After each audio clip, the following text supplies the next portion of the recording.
മെറ്റോഡിയ ministries YouTube ചാനലിലേക്ക് അവർക്കും സ്വാഗതം.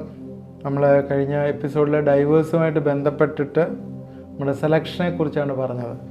പ്രധാനമായിട്ട് സെലക്ഷനകത്ത് തെറ്റുപറ്റരുത് എന്നാണ് പറഞ്ഞത്. അതിൽ രണ്ട് തരത്തിലുള്ള ആളുകളെക്കുറിച്ച് പറഞ്ഞു. ഒന്ന് ദൈവത്തിൻ്റെ മക്കൾ, രണ്ട് പിശാചിൻ്റെ മക്കൾ. ദൈവത്തിൻ്റെ മക്കൾ ഒന്ന് യോഹന്നാൻ 3:9-10 വാക്യങ്ങളിൽ ദൈവത്തിൻ്റെ മക്കളാരാണ്, പിശാചിൻ്റെ മക്കളാരാണെന്ന് പറയുന്നുണ്ട്. ദൈവത്തിൽ നിന്ന് ജനിച്ചവൻ ആരും പാപം ചെയ്യുന്നില്ല, അവൻ അവൻ്റെ വിത്ത് വസിക്കുന്നു. ദൈവത്തിൽ നിന്ന് ജനിച്ചവൻ ദൈവത്തിൻ്റെ മക്കളാണ്.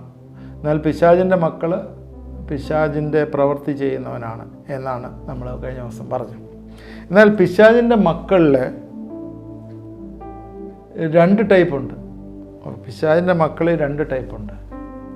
അവിശ്വാസികൾ, രണ്ട് ക്രിസ്ത്യാനികൾ. നിങ്ങൾ ചോദിക്കുക, ക്രിസ്ത്യാനികളും പിശാചിൻ്റെ മക്കളാണോ എന്ന്. ഞാനത് എക്സ്പ്ലെയിൻ ചെയ്യാം. അവിശ്വാസികൾ എന്തായാലും ഉറപ്പാണ് പിശാചിൻ്റെ മക്കളാണ്. അവർ ഒന്നും ഇട്ടിട്ടില്ല. നമ്മളിത് നേരത്തെ റോമർക്കെഴുതിയ ലേഖനത്തിൻ്റെ പഠനം 1-ാം അധ്യായത്തിൽ പഠിച്ചു കഴിഞ്ഞപ്പോൾ നമ്മൾ പറഞ്ഞതാണ്, അഭക്തിയിൽ ജീവിക്കുന്ന മനുഷ്യനും അവിശ്വാസിയും ക്രിസ്ത്യാനിയും ഒക്കെയുള്ള വ്യത്യാസങ്ങൾ. ക്രിസ്ത്യാനികളിൽ ഒരു ഡിനോമിനേഷനിൽ ജനിച്ചു, ഏതോ ആയിക്കോട്ടെ, പെന്തക്കോസ്തോ, ബ്രദറിനോ, മർത്തോമയോ, യാക്കോബോ, ഏതെങ്കിലും ഡിനോമിനേഷനിൽ ജനിച്ചു എന്ന് പറഞ്ഞ് അവൻ്റെ ബുക്കിനകത്ത് അല്ലെങ്കിൽ SLC ബുക്കിനകത്ത് സർട്ടിഫിക്കറ്റിലെ ക്രിസ്ത്യൻ എന്ന് എഴുതാം എന്ന് പറഞ്ഞാലും അവനെ സംബന്ധിച്ചിടത്തോളം പരിശുദ്ധാത്മാവിനാൽ വീണ്ടെടുക്കപ്പെട്ട ഒരു വ്യക്തിയല്ല.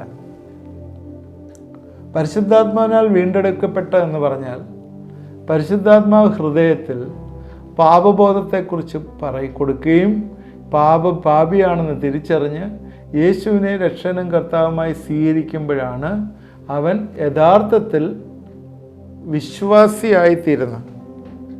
എന്ന് വെച്ചാൽ അന്നാണ് പരിശുദ്ധാത്മാവിൽ വസിക്കുന്നത്. അത് യേശു ക്രിസ്തുവാണെന്നുള്ള വെളിപ്പാട് എന്ന് അവനിൽ വരുന്നു. He is the one who redeems. നമ്മളെ വീണ്ടെടുക്കുന്ന യേശു ആണെന്നുള്ളൊരു വെളിപ്പാട് അവനിൽ വന്ന് അവൻ്റെ വില്ല് അത് കമ്മിറ്റ് ചെയ്യുമ്പോൾ, ഒന്നുകൂടെ ഞാൻ പറയാം, അവൻ്റെ ഉള്ളിലുള്ള ഇച്ഛാശക്തി വെച്ച് അവൻ തീരുമാനമെടുക്കുമ്പോൾ, അവനൊരു ഫ്രീ വില്ലുണ്ട്, ആ വില്ലിൽ അവൻ കമ്മിറ്റ് ചെയ്യുമ്പോഴേ അവൻ ദൈവത്തിൻ്റെ മകനായി തീരുന്നു. നേരത്തെ അവൻ പിശാചിൻ്റെ മകൻ. അതുകൊണ്ട് ക്രിസ്ത്യാനികളിൽ തന്നെ ദൈവത്തിൻ്റെ മകനും പിശാചിൻ്റെ മക്കളുമുണ്ട്. അതുകൊണ്ട് ഞാൻ എക്സ്പ്ലെയിൻ ചെയ്തതാണ്. അങ്ങനെയുള്ള ആൾ ശരിക്കും ദൈവത്തിൻ്റെ മക്കൾ. അല്ലാതെ സ്നാനമെടുത്തില്ലയോ എന്നൊക്കെ നോക്കിയല്ല ഒരാളെ ദൈവത്തിൻ്റെ മകനാണോ മകളാണോ എന്നൊക്കെ ചിന്തിക്കുന്നത്. ഒരു വ്യക്തിയുടെ നിന്ന് പുറപ്പെടുന്ന ഫലം അനുസരിച്ചാണ് തീരുമാനിക്കുന്നത് അവൻ വീണ്ടും ജനിച്ചതാണോ അല്ലയോ എന്ന്. നേരത്തെ പറഞ്ഞാണ്, നമ്മൾ റൂട്ട് സ്റ്റോക്കിനകത്ത് ബഡ് ചെയ്യുകയും ഗ്രാഫ്റ്റ് ചെയ്യുകയൊക്കെ ചെയ്യുമ്പോഴേ അതിൽ നിന്ന് പുറപ്പെടുന്ന ഫലം അത് ഏത് നേച്ചറാണ്, ഏത് രീതിയിലുള്ളതാണ് അന്ന് നമുക്ക് മനസ്സിലാവും. എന്ന് പറയുന്ന പോലെ നമ്മൾ വീണ്ടും ജന്മം പ്രാപിച്ച വ്യക്തിയാണെങ്കിൽ ആ വ്യക്തിയിൽ ദൈവത്തിൻ്റെ ആത്മാവ് വസിക്കുന്നുണ്ടെങ്കിൽ അവനിൽ നിന്ന് പുറപ്പെടുന്ന ഫലം. അടുത്തൊരു ചോദ്യം നിങ്ങൾ ചോദിക്കുക, എങ്ങനെയായി വീണ്ടും ജനിച്ചോ എന്ന് കണ്ടുപിടിക്കുക? നമ്മൾ കല്യാണാലോചനയ്ക്ക് പോകുമ്പോൾ വീണ്ടും ജനിച്ചോ എന്ന് കണ്ടുപിടിക്കുന്നത് ഇത് പെട്ടെന്ന് തുന്നിച്ച് നോക്കി എടുക്കാനൊന്നും പറ്റുന്ന കാര്യമല്ല. പണ്ട് ഈ ചക്കയൊക്കെ വിളഞ്ഞോ എന്ന് പണ്ട് ഇങ്ങനെ തുന്നിച്ച് നോക്കി ഇങ്ങനെ എടുക്കുന്ന പോലെ അങ്ങനെ നമുക്ക് ചെയ്യാനായിട്ടൊന്നും പറ്റത്തില്ല. യേശുവിനോടുള്ള ഒരു 6-7 പോയിൻറ്റ്സ് ഞാൻ അതിനകത്ത് പറയാം. എങ്ങനെയാണ് ഒരു വ്യക്തി വീണ്ടും ജനിച്ചതെന്ന് കണ്ടുപിടിക്കുക. ഒന്ന്, യേശുക്രിസ്തുവിനോടുള്ള അഗാധ സ്നേഹം. യേശുവിനോട് അവന് ഏറ്റവും വലിയ സ്നേഹം ഉണ്ടാവും. ഹൃദയത്തിലെ വലിയ വാഞ്ച, സ്നേഹം ഉണ്ടാവും. അതിൽ യേശുക്രിസ്തുവിനോട് സ്നേഹം ഉണ്ടാകുന്നത് എങ്ങനെയാണ് മനസ്സിലാക്കുന്നത്? അവന് യേശു പറഞ്ഞിട്ടുള്ള വചനം അല്ലെങ്കിൽ ദൈവവചനത്തോടുള്ള വലിയ ദാഹം, അതിൽ കൂടി മനസ്സിലാവും അവന് യേശുവിനോട് സ്നേഹമുണ്ടെന്ന്. മൂന്നാമത് അവന് ഏറ്റവും ആഗ്രഹമുള്ളത് അവനെ നിയന്ത്രിക്കുന്നത് ഈ ലോകം അല്ല, അവനെ പരിശുദ്ധാത്മാവിനാൽ നിയന്ത്രിക്കപ്പെടണം. അതുകൊണ്ട് പരിശുദ്ധാത്മാവിൻ്റെ നിറവ് എൻ്റെ ജീവിതത്തിൽ ആവശ്യമാണ് എന്നുള്ളൊരു ആഗ്രഹം അവനുണ്ടാകും. അതാണ് മൂന്നാമത്തെ കാര്യം. അതുകൊണ്ട് നാലാമത്തെ കാര്യം, ദൈവം പറഞ്ഞിരിക്കുന്ന കാര്യങ്ങളുണ്ടല്ലോ, എന്താണ് ബൈബിളിൽ പറഞ്ഞിരിക്കുന്ന അവൻ്റെ കൽപ്പനകൾ, അതെല്ലാം അനുസരിക്കണമെന്നില്ല, എല്ലാം അനുസരിക്കാനൊന്നും പറ്റിയെന്ന് വരത്തില്ല. എന്നാലും അനുസരിക്കാനുള്ള തീവ്രമായ ആഗ്രഹം, ദൈവം തന്നിരിക്കുന്ന കൽപ്പനകളൊക്കെ അനുസരിക്കാനുള്ള ആഗ്രഹം. അടുത്ത പോയിന്റ്, അഞ്ചാമത്, ഏതെങ്കിലും രീതി തെറ്റിപ്പോയാൽ അവന് റിപ്പൻറ്റൻസ് ഹാർട്ട്, ഒരു ഹൃദയപൂർവമായിട്ട് ദൈവസന്നിധിയിൽ അനുതാപത്തോടുകൂടി അത് ഏറ്റുപറഞ്ഞ് അതിൽ നിന്ന് വിമുഖനായിരിക്കാനായിട്ടുള്ള താല്പര്യം. അടുത്ത്, അങ്ങനെ ഇരിക്കാനുള്ള ജീവിതമല്ലല്ലോ മനുഷ്യനെ സംബന്ധിച്ചത്. തേഴ്സ്റ്റ് ഫോർ ഹോളി, വിശുദ്ധിക്കായിട്ടുള്ളൊരു വലിയ ദാഹം, എല്ലാ കാര്യങ്ങളും വിശുദ്ധിക്കുള്ള ദാഹം, ഓരോ പടി ദൈവത്തിൻ്റെ വിശുദ്ധിയിൽ വളരാനുള്ള ആഗ്രഹം. ഏഴാമത്തെ കാര്യം, ദൈവത്തെ എപ്പോഴും ഭയപ്പെടുക, ദൈവഭയത്തിൽ ജീവിക്കുക. അതിന് ഇങ്ങനെ ഈ 6-7 ക്യാരക്ടർ ഉള്ളൊരു വ്യക്തിയാണ് നമുക്ക് ജനറലി പറയാൻ പറ്റുന്നത് അവൻ വീണ്ടും ജനിച്ചതാണോ അല്ലയോ.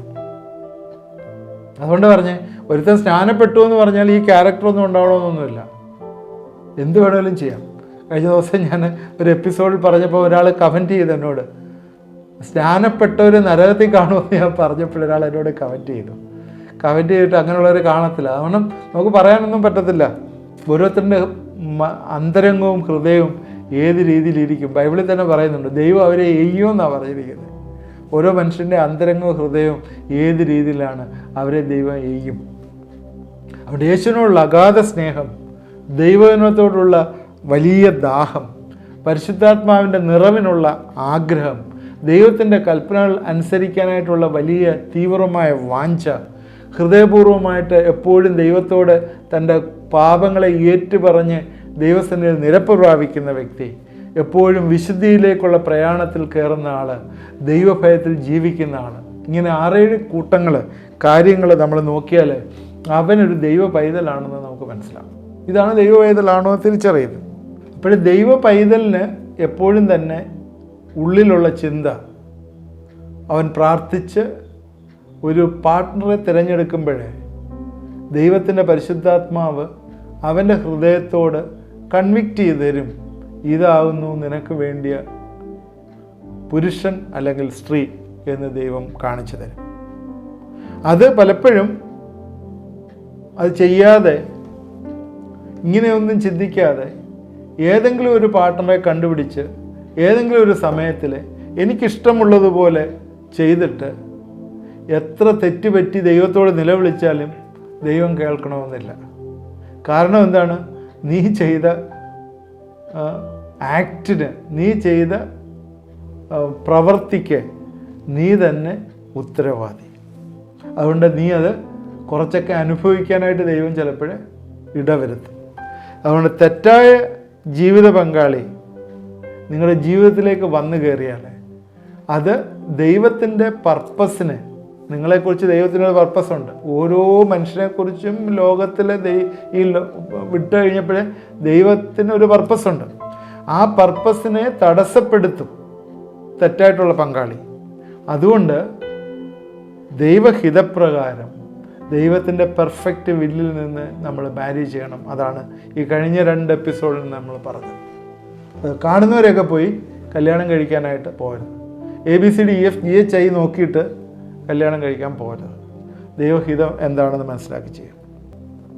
നേരത്തെ ഒരു ചോദ്യം ചോദിച്ചു, ദൈവത്താൽ യോജിക്കപ്പെടുന്ന വിവാഹത്തിലും പരാജയങ്ങൾ ഉണ്ടാകില്ലേ എന്ന്. യെസ്, ചില സമയങ്ങളിൽ പരാജയങ്ങൾ ഉണ്ടാകാം. ദൈവത്താൽ യോജിക്കപ്പെടുന്ന മാരേജിലും പരാജയങ്ങളുണ്ടാകും. എനിക്ക് തോന്നുന്ന പ്രശ്നങ്ങൾ പറഞ്ഞതിനകത്ത് ഞാനിത് പറഞ്ഞിട്ടുണ്ട്. You have to maintain it. നമുക്കൊരു തോട്ടം, നമ്മുടെ വിവാഹ ജീവിതം അല്ലെങ്കിൽ കുടുംബ ജീവിതം എന്ന് പറയുന്നൊരു തോട്ടം പോലെയാണ്. ആ തോട്ടത്തെ നമ്മൾ മെയിൻറ്റെയിൻ ചെയ്തില്ലെങ്കിൽ അതിലെ കാട് കയറി കള കയറി അതിലെ ചെടികളെല്ലാം നശിച്ചു പോകുന്ന പോലെ. അതുകൊണ്ട് കളകൾ വരുമ്പോഴേ അപ്പോൾ തന്നെ റിമൂവ് ചെയ്യണം. Maintaining is very much important. അതിനു വേണ്ടിയുള്ള പ്രിൻസിപ്പിൾസ് ഞാൻ നേരത്തെ പറഞ്ഞു. 7 പ്രിൻസിപ്പിൾസ് ഞാൻ പറഞ്ഞു, എങ്ങനെയാണ് നിങ്ങളുടെ കുടുംബജീവിതത്തെ മെയിൻറ്റെയിൻ ചെയ്യേണ്ടതെന്ന്. നിങ്ങളത് കണ്ടില്ലെങ്കിൽ ആ എപ്പിസോഡ് പോയി കാണുക. അതെനിക്ക് 5 എപ്പിസോഡ് കൊണ്ടാണ് ആ 7 പോയിന്റ് പറഞ്ഞ് അന്യോന്യം ക്ഷമിക്കുകയും അന്യോന്യം സ്നേഹിക്കുകയും അന്യോന്യം കരുതുകയും ഒക്കെ ചെയ്യുന്ന പ്രിൻസിപ്പിൾസ് ഞാൻ പറഞ്ഞു. 7 പ്രിൻസിപ്പിൾ പറഞ്ഞു, അത് കേൾക്കുക. എന്നാൽ ദൈവത്തിൻ്റെ പർപ്പസ് ഉള്ളിടത്ത് എപ്പോഴും ഓർക്കേണ്ട ഒരു കാര്യമാണ്, ദൈവത്തിൻ്റെ പർപ്പസ് ഉള്ളിടത്ത് സാത്താൻ പ്രത്യക്ഷപ്പെടും. സാത്താൻ എപ്പോഴും ദൈവത്തിൻ്റെ പർപ്പസ് ഉള്ളിടത്ത് പ്രത്യക്ഷപ്പെടും. കാരണം ദൈവത്തിൻ്റെ മക്കളും സാത്താൻ്റെ മക്കളും കൊണ്ട് ദൈവത്തിൻ്റെ പ്രവൃത്തിയെ തടയാനായിട്ട് ഏദൻ തോട്ടം മുതൽ തുടങ്ങിയ പ്രവർത്തനം ഇപ്പോഴും തുടർമാനമായി നടന്നുകൊണ്ടിരിക്കുകയാണ്. യേശുക്രിസ്തു കാൽവറി ക്രൂശിൽ വന്ന് മരിക്കാതിരിക്കാൻ പോലും ദൈവത്തിൻ്റെ പദ്ധതിയിലുള്ളതാണ്. ലോകത്തെ സ്നേഹിച്ചതുകൊണ്ട് അതുപോലും നടത്താതിരിക്കാൻ പിശാചി ശ്രമിച്ചെങ്കിൽ നിൻ്റെയും എൻ്റെയും കുടുംബം തകർക്കാൻ പിശാചി എത്ര ചട്ടകെട്ടി ഇറങ്ങിയിരിക്കുന്നു എന്ന് നമ്മൾ മറന്നു പോകരുത്. അതുകൊണ്ട് ദൈവത്തിൻ്റെ പർപ്പസ് ഉള്ളിടത്ത് സാത്താൻ പ്രത്യക്ഷപ്പെട്ട് സാത്താൻ അത് തകർക്കാനായിട്ട് ശ്രമിക്കും. സാത്താൻ്റെ മക്കൾ എല്ലാം ലോകത്തിൻ്റെ അളവുകൾ കൊണ്ടാണ് എല്ലാം അളക്കുന്നത്. നമ്മൾ അറിയാം, ലോകത്തിലെ ജഡീക മനുഷ്യൻ എന്നൊക്കെ പറയുന്ന ലോകത്തിലുള്ള മനുഷ്യർ എല്ലാം ലോകത്തിൻ്റെ പ്രിൻസിപ്പിൾസിനകത്ത് വെച്ച കാര്യങ്ങളെല്ലാം ചെയ്യുന്നത്. ക്രിസ്ത്യൻസിൻ്റെ ഇടയിൽ പോലും തന്നെ ജഡീക മനുഷ്യർ ഒരുപാടുണ്ട്. അവർ ആ രീതിയിലാണ് ചെയ്യുന്നത്. ഹാബേലും കായിനും തമ്മിൽ ഒരിക്കലും യോജിച്ചില്ല. അവിടെ കായിൻ എന്താ ചെയ്ത്? ഹാബേലിനെ കൊന്നു. ഏശാവും യാക്കോബും, ഏശാവിന് ആ സീരിയസ്നെസ് ഇല്ലായിരുന്നു, കർത്താവിലുള്ള ദൈവത്തിലുള്ള ആശ്രയം. എന്നാൽ നമ്മൾ ശ്രദ്ധിക്കേണ്ട കാര്യം, സാത്താന് എപ്പോഴും കുടുംബജീവിതത്തെ ലോകൈകമാക്കി, ചില ലോകമയമാക്കി മാറ്റാനായിട്ട് ശ്രമിക്കുമ്പോഴേ നമ്മൾ നേരത്തെ പറഞ്ഞ പോലെ ആ പ്രിൻസിപ്പിൾസ് 7 പ്രിൻസിപ്പിൾസ് ഞാൻ പറഞ്ഞത് നിങ്ങൾ അത് കേൾക്കണം, അത് മനസ്സിലാക്കണം. അത് മനസ്സിലാക്കുമ്പോൾ ആ ഉപദേശങ്ങളിലെ നമ്മൾ ഉറയ്ക്കുമ്പോഴേ നമ്മൾ തീർച്ചയായും ഈ കോൺഫ്ലിക്റ്റുകളൊക്കെ മാറി അതിലൊക്കെ വളരാനായിട്ട് സാധ്യമാകും. അതിൽ പ്രധാനപ്പെട്ട 2 കാര്യങ്ങൾ ഞാൻ വീണ്ടും ഇവിടെ റിപ്പീറ്റ് ചെയ്യുകയാണ്. പ്രധാനപ്പെട്ട 2 കാര്യങ്ങൾ ഞാൻ ഇവിടെ റിപ്പീറ്റ് ചെയ്യാണ്. ഒന്ന്, പുരുഷനെ സംബന്ധിച്ചിടത്തോളം ഏറ്റവും പ്രധാനപ്പെട്ട കമൻറ്റാണ്, ദൈവത്തിൻ്റെ അഡ്വൈസാണ്, കമാൻഡാണ് പുരുഷനെ സംബന്ധിച്ചിടത്തോളം സ്ത്രീയെ സ്നേഹിക്കുക എന്ന് പറയുന്നത്. ഏത് രീതിയിലാണ്? Ultimate love. അത് ഞാൻ എപ്പോഴും പറഞ്ഞാണ്, ആ സെൽഫ് ഗിവിങ് ലവ്, ആ സാക്രിഫിഷ്യൽ ലവ്. യേശു സഭയെ സ്നേഹിച്ചതുപോലെ ഭർത്താവ് ഭാര്യമാരെ സ്നേഹിക്കണം എന്ന് പറഞ്ഞു. ഇതൊരു കമാൻഡാണ്, ഇതൊരു കൽപ്പനയാണ്. അതുപോലെ തന്നെ സ്ത്രീക്ക് കൊടുത്തിരിക്കുന്ന ഏറ്റവും പ്രധാനപ്പെട്ട ഒരു ഒരുപാട് കാര്യങ്ങളുണ്ട്, ഞാൻ പറഞ്ഞിട്ടുണ്ട്. ഏറ്റവും പ്രധാനപ്പെട്ട കൽപ്പനയാണ് സ്ത്രീ വിധേയപ്പെടണം, അല്ലെങ്കിൽ ഹമ്പിളാകണം, അല്ലെങ്കിൽ ഭർത്താവിന് കീഴ്പ്പെട്ടിരിക്കണം. ഇതിൽ 2ലുമാണ് ഇന്ന് പ്രശ്നം. എനിക്ക് വേറൊരാൾ കൂടുതൽ സ്നേഹം തരുന്നു എന്ന് പറഞ്ഞ് പുരുഷൻ വേറെ പെണ്ണിൻ്റെ പുറകെ പോവുകയും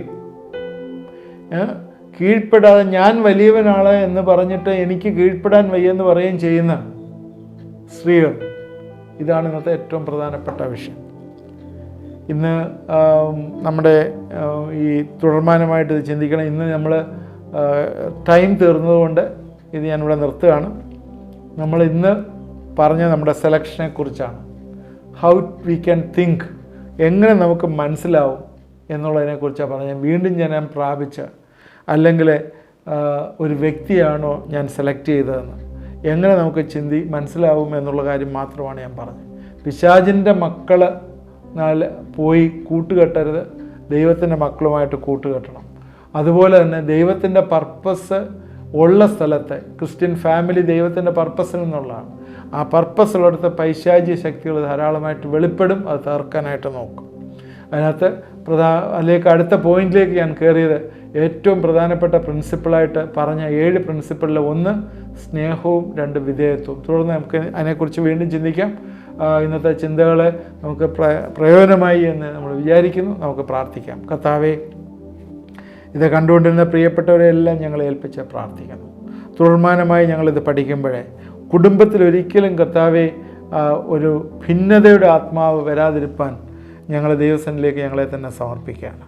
കർത്താവെ, ഇത് കണ്ടുകൊണ്ടിരിക്കുന്ന കുടുംബങ്ങളിൽ ദൈവത്തിൻ്റെ ആത്മാവ് മൂവ് ചെയ്യട്ടെ.